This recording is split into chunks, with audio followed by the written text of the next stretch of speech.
Roll call, please. Yes. Mr. Shi. Here. Mr. Vishal Patel. Yes. Ms. Peng. Here. Ms. White. Here. Mr. Romano. Here. Ms. Anjana Patel. Here. Mr. Lugo. Here. Mr. Ronak Patel. Here. And Mr. Erico. Here. We have a quorum. Opening statement. Yes, in accordance with the Open Public Meetings Act, Public Law 1975, C-231 Sunshine Law, the Edison Township Board of Education has caused notice of this meeting to be published by having the date, time, and place thereof posted on the Central Administration Notice Board. Copies of this notice were sent to the Home News Tribune and the Star Ledger. Thank you. So, board president comments. So, I can't believe it's almost the end of the year now. Time flew by very quickly. And next meeting, next week, we're gonna have a student recognition, one of my favorite meeting again. And also, the end of, 26, right? 26, the student graduation. So this year, JP is gonna go first, and Edison High is gonna go a little bit later. So, congratulations to all the students and all the staff for another good year. And can't wait for the student recognition next Tuesday. Dr. Artorelli? Thank you very much, Board President Shi. Good evening, ladies and gentlemen. I hope all is well. I echo Mr. Shi's sentiments in that we are in the final home stretch of the year. Special congratulations to all of our staff for another successful school year here in Edison Township. Next Tuesday's meeting is going to be the highlight of the year. We're celebrating student accomplishments. It's a wonderful night, usually a big attendance. A lot of school spirit also is shared on that evening, so it's definitely something to celebrate. Speaking of some things to celebrate, too, what I'd also like to just highlight are some of the hard work and efforts that kind of came out of our engagement pillar this year from our strategic plan, and that is the recognition of our newly designed, fully functional and user-friendly website. We have been recognized by the National School Public Relations Association throughout the nation for the 2025 publication of not only our website, but our newsletter, The Insider, as well as our recruitment video, right? So we've got, threefold in relationship to that. So we've got our branding, not only on our website, but information as to what's going on in the schools, what we prioritize, and also on the heels of that, our ability to recruit, the very best staff that there is out there. So I would be remiss if I did not congratulate Ms. Heather Daniel, who has done an unbelievable job in not only, definitely. Not only from a vision perspective, but from an execution perspective as well, too. So a trusted colleague and a wonderful addition to our staff. So I agree with the applause there. Thank you, and thanks to the board for your support.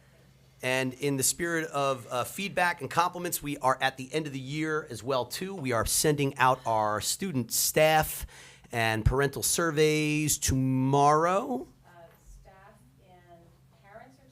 Staff and parents are tomorrow. Parents have a chance to preview the students. Perfect. Students are Monday. Will come to 6th through 8th graders' emails, and parents are encouraged to ask.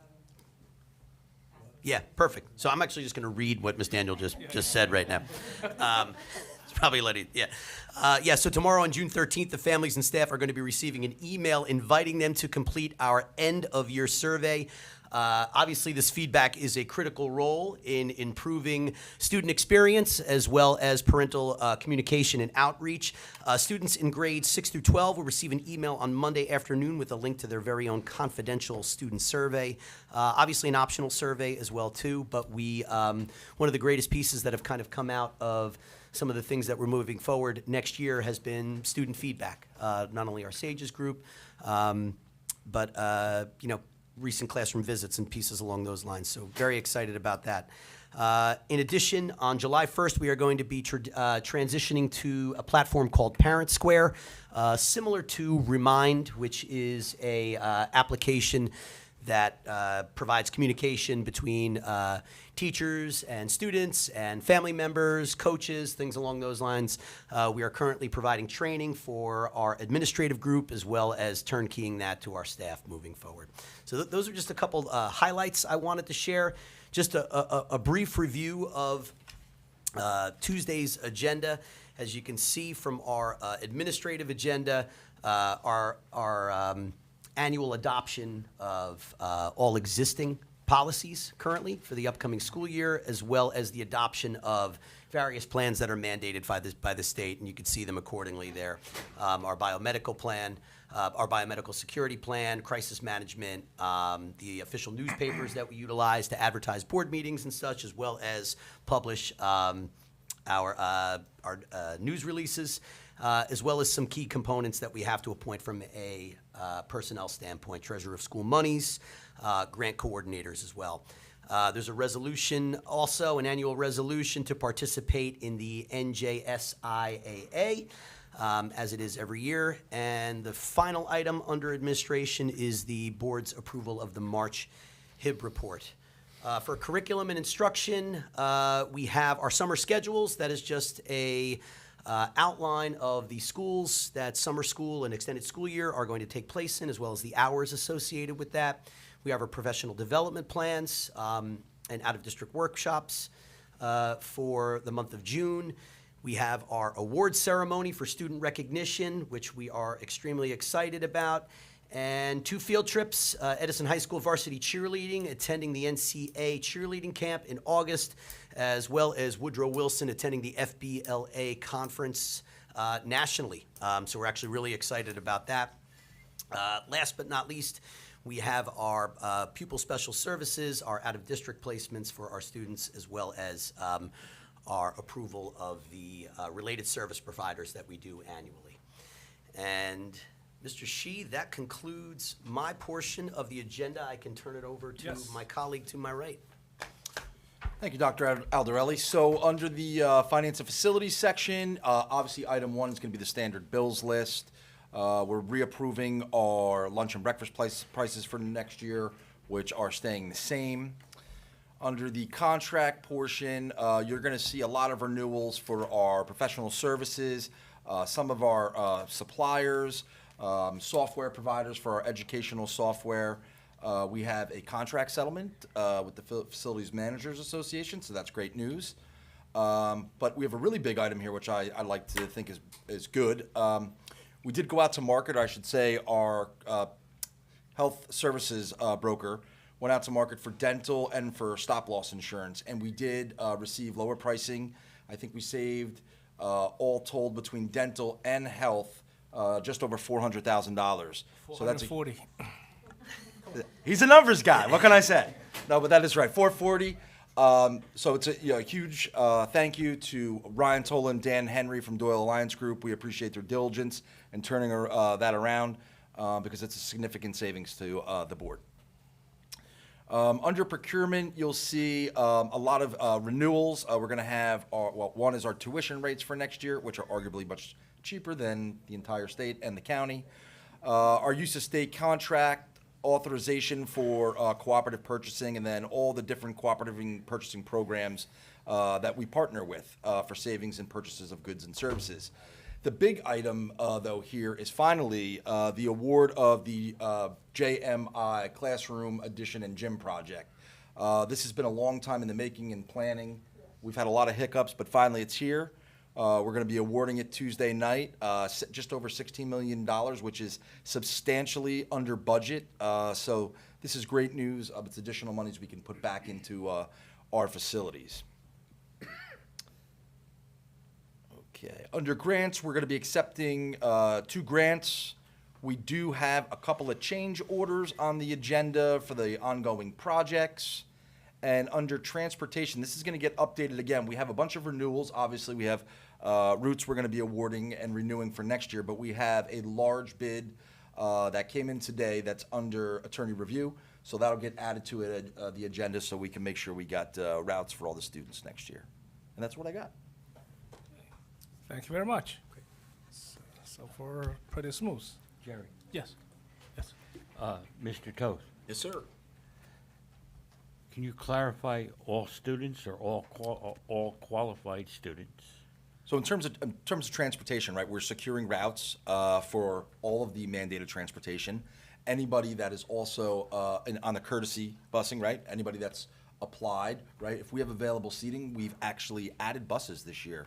That was one of the board's goals, I believe, and we did add some buses, which is great. So now we're going to be able to offer more seats to people, or students, I should say, or families that would like to, partake in the courtesy busing option. So is it every single student? No, because some kids walk to school. But listen, we've really, as a board, expanded the scope of our transportation services to the families and students at Edison. All right, thanks a lot, appreciate that. No problem. Clarifying, because, some people think other. Thank you. Thank you for clarifying that. Okay. Now we move on. Public comments. Yes, Sue. Sue Campione, Edison, New Jersey. Just a comment and a question. I'm not a computer programmer, but when the parents sign on to the parent portal, it pops up for the subscription busing. It's causing a lot of confusion for some of the kids, especially our ESL learners, who qualify because they're far enough they don't need subscription busing, and they're sending emails like crazy and coming down to guidance like all day long because they're very confused. Then when they go to look for a form, there is no form. Is there a way that that could pop up only if they need subscription busing to fill out the form? I mean, I don't know if it's something that can happen, but it's causing a lot of confusion. So, and some of them, it's hard for the parents to understand. You don't have to fill out a form, you get a bus. So I just thought I'd point that out. The other thing, I was looking at the summer offerings, and I saw that there is a transition to kindergarten and a transition to high school, but there is nothing for transition to middle school. And the sixth graders have a big transition when they go from elementary school to middle school. So I was just wondering if that is something that, if it can't be this summer, but at least in the future, to think about, because it is a big transition. The sixth graders have a tough time when they come. So if we're giving it for the other transitions, just something that I saw was missing. The middle child syndrome, Thank you. Thank you. Dr. Already, you want to say a couple words? Yeah, I got to take a look at the parent portal piece in relationship to that. We'll probably flush that out in our upcoming transportation meeting. As for the transition to middle school, yeah, I think that's probably something that we can talk to, the coordination between our two chief academic officers, right? Yeah, maybe the part of the engagement pillar. Yeah, perfect. Okay. Anybody else?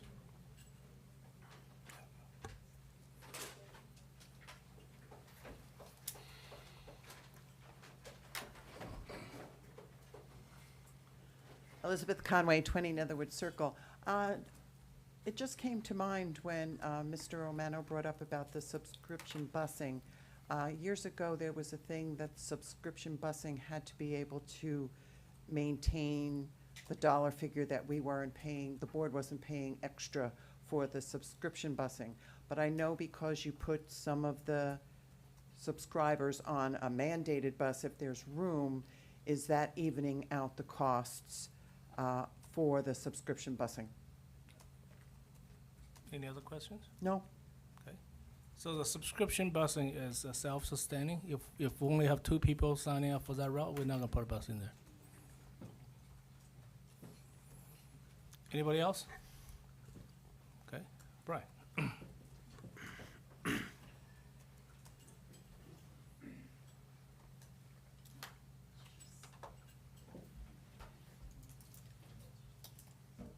Good evening, everybody. Brian Rivera, Edison.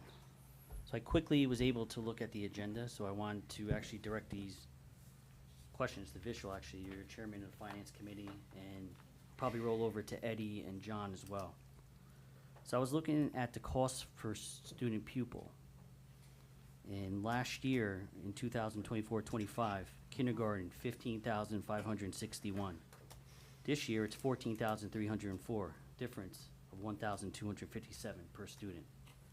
Grades 1 to 5, $19,145, 2024-25, 25-26, $16,821, difference of $2,324. Grades 6 to 8, $18,691. Next year, $16,044, difference of $2,647. Grades 9 to 12, $17,984. Next year, $15,797, difference $2,187. Learning disabilities, $18,443. Next year, $16,615, difference of $1,828. Multiple disabilities, $26,819. Next year, $24,796, difference of $2,023. Autism, $28,189 last year. Next year, $25,638, difference of $2,551. Pre-K disabilities, last year, $30,775. Next year, 0. So I'm looking at the difference of cost of per student last year and this year. If you look at the average of the whole subgroup, it's about $2,000 for each child. Times that by 17,000 kids in our district, we just cut $34 million that was directly related going to students. So I'm just curious about that. Maybe I'm reading it wrong, but I'm looking at cost per student. I know that this is the amount of money that they had at some point, and now the money is less. So with that, I had some questions, but I'm seeing you guys shake your head that I'm wrong, so I'll let you point me in the right direction. But I did have questions regarding this because over the past several years, Edison Public Schools has seen a steady or even growing student enrollment. With that in mind, why is there such a significant drop in per student funding across multiple grade levels and special education categories for the 25-26 school year? Can the board explain the complete elimination of funding for the pre-K students with disabilities? Has this ever happened before in Edison? And what are the short and long-term implications for those children and their families? Historically, Edison has invested strongly in special education. What changed this year that led to decreases for $2,000 per student in each category, like autism and multiple disabilities? And finally, what specific impact will these cuts have on classroom support, special services, and staffing? Will programs be reduced, or is the district expecting to provide the same level of service with fewer resources? I just noticed that we paid a certain amount per student last year, and in every category and grade level, it's decreased. So I'm just curious why. Okay, any other questions? There's no minutes, so Just right there. I can't see. 2 minutes. 2 minutes. 2 minutes and 14 I'll seconds. yield my minutes for the answers. Okay. So, John, you wanna? So when you're looking at the tuition rates, those are rates, they are estimated rates that are generated through the budget for tuition students, should they have come from out of district here. If you look to speak to special ed, yeah, the costs have gone down quite a bit. That is in one part due, is Dr. Tui here? Oh, I gotta congratulate you. His alternate school program has brought a lot of revenue back into the district. Now we're not paying as much money for students to go out of district for programs that we can service them here with. Some of the other items are, we are constantly doing things to decrease costs, less supplies that are needed, more inventory control, cheaper services through bidding, RFPs, competitive contracts. But like I said, it's an estimated number that the budget produces you. After the school year is over, you'll have a reconciled number that is audited and then certified by the New Jersey DOE that will true up your actual tuition costs. So if we did have students that came here and we were charging them the estimated cost, we would bill back the district that was sending them here the difference. So it is just an estimated cost for a tuition that is generated by the DOE software. It's been like that for over 15, 20, as long as I've been ever working with that software. So no services, resources, excuse and me. stuff are being cut. Excuse me, no back No. and forth, please. We'll answer your question. All right. And Mr. Sheaf, I could piggyback Yes, just please. on, and we, this would also apply for students, Mr. Toth, just correct me if I'm wrong, in relationship to a recent policy that we passed regarding the opportunity for parents to pay tuition, right? So you have a fourth grade student who is been in the district and their parents move, they have the option to remain in the school district Correct. for, say, 3 months, and they would utilize the Correct. This is- prorated rate that's This is, here. yeah, this would be your benchmark, right? Should you have, let's say, a senior who, his parents moved to, wherever, East Brunswick. The student obviously has friends here, it's senior year he doesn't want to leave, or she doesn't want to leave. The board would have an opportunity to prorate, whatever the tuition rate, which it is for high school, and then charge that to the family for the remainder of the year in order for them to attend here, because technically they'd be required to go to, their residing district. But why the large difference? There's a huge difference. Excuse me. Well, can someone ask for me? 'Cause they Excuse won't me. let talk. We'll answer them. Yeah, I mean, sure, if you look at the budget in general, overall, right, a lot of costs have come down. We've saved a lot of money through inventory control, bidding, our services that we've procured through competitive contracting, whether that be professional services, we've gotten at better rates. We've done a really nice job at that. One of the biggest costs of the budget is, special ed related costs, and that's not just, services, but also tuitions. We've done a nice job with creating programs here, so we can offer those services rather than having to send, students out, because all of those lines fall into, like the special ed related So costs. keeping the 10 kids you have at that building saved you $34 million? That's what I'm trying to figure out. Well, I'm not saying it's just that building. There's programs throughout the district, I believe Dr. Tui could speak more to it than I, that we utilize for students. But I think to clarify from Mr. Shi and the board's perspective, these tuition rates are simply rates for students that are it's not the cost of educating a student. No Correct. services have been cut for any student, from special education services, from our multiply disabled pieces. These are simply students that would not otherwise attend Edison Township Public Schools. It is a tuition rate that is generated through, obviously, DOE software. Right, It's something that we would charge individuals, not the cost of educating them in-house. Correct. Even. So how much am I paying for my child right now to educate them, based on what you posted on the agenda? What am I You're paying? talking about your per pupil cost? I don't have that number in front of me, but I could give that to you. I think you have my number. If you'd like to give me a call, I could give you the estimated per pupil. I can give you last year's per pupil. I know if I send in, Excuse me, Mr. Rivera, time's up. Thank you, sir. no, thank you, Rob. Thank you. You should tell my wife. Jerry, Yes. I have a question. Sure. Can I ask a question? All right, you're hypothetical that a senior student is going to move to East Brunswick, for example, and then they would have to pay tuition. Not to interrupt, but that'd be a colossal mistake. But I know in the past, if we had senior students that were moving out, we always extended that courtesy as long as the parent provided transportation. There was no tuition. Is that still in effect? No. They It is still. pay. It's still in effect. So- You can still. No, they pay. Now, They pay. so the law changed and mandated that you have to charge a tuition rate No more currently. discretion. There's no more discretion on the part of the board. Yeah, oh, that's So the too board would bad. have to Yeah. take a look at the approved tuition rates here and then charge accordingly. And much like you, Ms. White, too, right? So if a family has, spent their entire career here in Edison Township, of course, I think the board would feel the same way. We would obviously extend that courtesy Yeah. to the parents. The law, we actually just passed the policy, I believe, in April of this year, Oh, that's in too which bad. it mandates it in Thank you so much. 18A. Yep, sure. Yeah, the thing that they're stop paying property taxes, so we're getting no money back from them. So that's what it is, right? If they move out, we don't get any property tax from them. Right. I And know. But if like we, the if we last don't, month or something, that's a sin. well, if we don't charge them, then Yeah. other people is picking up the tab, so. Yeah, Yeah. okay.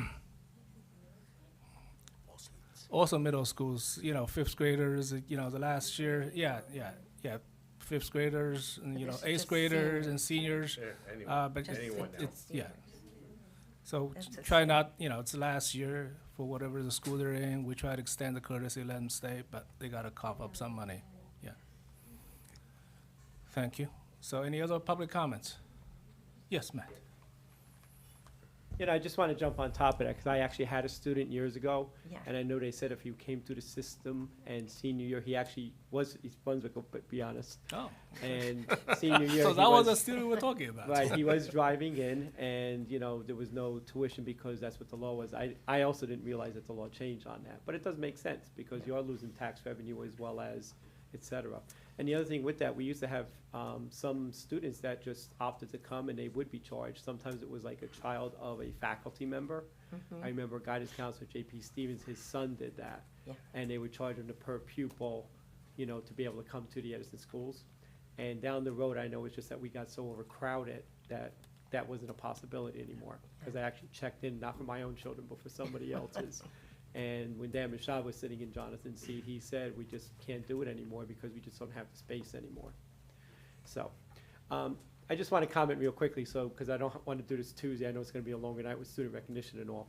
So, you know, we have the recognition program, obviously, the club and sports things, but I know I was at the Edison Senior Awards Night briefly, before the board meeting, and at the J.P. Stevens. And, you know, again, it's just incredible, the scholarships, the awards our kids get, the colleges they get into. And again, it's really a testament to everyone involved, the students, the staff. You know, I know it was my last, I was very, you know, touched to go and wanted to go because it was really my last set of students that are graduating this year. So to sit there and see them again was wonderful. And I know many of the people in this room were at the awards ceremony. I think they'll agree with me. It's a great night. I know at ETA we give out scholarships, so it's always great to see. Thank you, Sue, for attending and giving them out for both groups, Edison and JP. The other thing is, you know, mentioned again, with 2 weeks left of school, it is amazing. When you blink of an eye, the school year is just about over. Last night we did have our ETA retirement dinner. So first of all, I'd like to thank members of the administration that came. We had 5 of the board members, Mr. Shi, Ms. Peng, Mr. Romano, Ms. White, and Mr. Errico. It's always a wonderful night. As I mentioned as part of my presentation, over 1,226 years of, you know, experience Amazing. that is moving on. So, you know, you can replace a body, but you can't replace that experience. So, you know, thank you to all of our retirees, the people that put the time and effort into our district. Again, I thank you guys for coming to our affair. You know, it's always nice, I really do enjoy, sometimes we're at odds with each other, we don't always agree, but it just shows that we do get along in many ways, and the support for our staff, our students, and for each other to an extent, because we are all in it together for the benefit of our students. So, thank you. Thank you. Matt, just repeat, how much is the ETA scholarship? Sue can actually answer that. So we give 3 out at each high school, and there is 2 $500 scholarships for future teacher, 2 $500 scholarships for a future nurse, and then $2,000 at each high school for the ETA main scholarship. They get $500 a year every year they're in college. I want you to repeat it. So last time we said not a lot of students apply, and that's why I want you to repeat the dollar amount. Yeah. Make sure when they come out, those applications usually in December. they go to Exactly. guidance. December, yeah. Thank you. Anybody else? See none, can I have a motion to close public comments? Motion to close. Okay, now board member comments. Mr. Shi, Yes. just real quick, in the transportation, somewhere along in the forms, we have to stress that if your student is out for an extended period of time, the student loses their bus seat. Yep. Number 1. Number 2, please do not put your student on just any bus. It's an insurance problem, and we don't know who's on the bus. So when someone gets on a bus that they're not supposed to be there, that becomes a real liability problem for everybody. So please, if there's a way that we can take and accentuate that letter or that line to explain to people, to explain to parents that, you know, every seat on every bus is taken, but because there's a child that is not on that bus that day, you just can't take and walk up and put your child on a bus. So we have to come up with a plan, or we actually have to educate our parents. So that would be one thing that I would really stress, because if anything happened, and God forbid anything happens, it's a nightmare. So please, if you have a bus, understand that if you're out for an extended period of time, I believe it's 10 days, 12 days, Something like that, yeah. you lose your seat. And then your seat goes to the next available person on the list.